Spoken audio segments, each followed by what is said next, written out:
ஓம் ஸ்ரீ தாரா நேயர்களுக்கு வணக்கம். I hope you're all doing well and I pray for the same. நிறைய பேர் தனக்கு கணவரை பிரிந்து இருக்கிற, இல்லை தன் லவர் விட்டுட்டு போயிட்டாங்க, என் மேலே அன்பாகவே இருக்க மாட்டேங்கிறாங்க, என்னை கவனிக்கவே மாட்டேங்கிறாங்க, என்னை விட்டுட்டு ஏன்னோ எனக்கு டிவோர்ஸ் பண்ண போகிறாங்க அப்படிலாம் ரொம்ப ஃபீல் பண்ணுறாங்க இல்லையா? அதே மாதிரி தான் ஆம்பளைங்களுக்கு நம்ம ஒரு சைடு மாத்திரம் பேச முடியாது.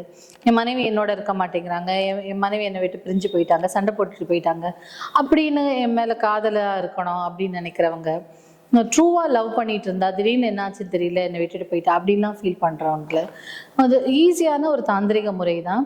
சனிக்கிழமை நீங்கள் போய் ஒரு நல்ல ஒரு மண் அகல் ஒன்று வாங்கிக்கிட்டு அதை ஒரு ரெட் ஸ்கெட்சில் ஓம் க்ரீம்னு எழுதிட்டு அவங்க பேர் எழுதிட்டு எனக்கு வசமாகணும். வசம்னா என்ன?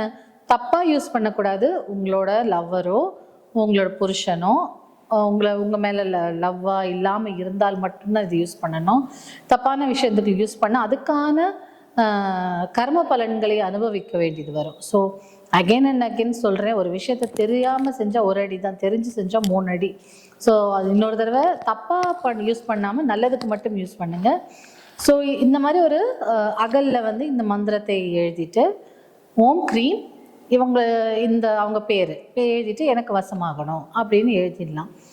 எழுதிட்டு கற்பூரத்தை அதில் வச்சுருங்க, கொளுத்தக்கூடாது. வெறும்னா அந்த கற்பூரத்தை அதில் வச்சுட்டு 1021 தடவை அந்த மந்திரம் என்ன, ஓம் க்ரீம், சப்போஸிங்லி அவங்க பேர் ஏதாவது ஒரு சிவன் வச்சுக்கோங்களேன். ஸோ ஓம் க்ரீம் சிவன் ஒரு சிவா எனக்கு வசமாகணும் அப்படின்னு, இல்லை அவங்க பார்வதி அவங்க ஒய்ஃப்னா ஓம் க்ரீம் பார்வதி எனக்கு வசமாக இருக்கணும் அப்படின்னு ஜென்ஸும் சொல்லிக்கிட்டு இதை எழுதிட்டு இந்த மந்திரத்தை 1021 தடவை சொல்லணும். சொல்லிட்டு சொன்ன பிறகு கற்பூரத்தை எரிய விடணும். எப்படி பண்ணுறோம்? ஒரு மண்ணகல் அவங்க இந்த மந்திரத்தை எழுதுகிறோம், அவங்க பேரோட கற்பூரத்தை அதுக்குள்ளே வைக்கிறோமே தவிர கொளுத்தக்கூடாது.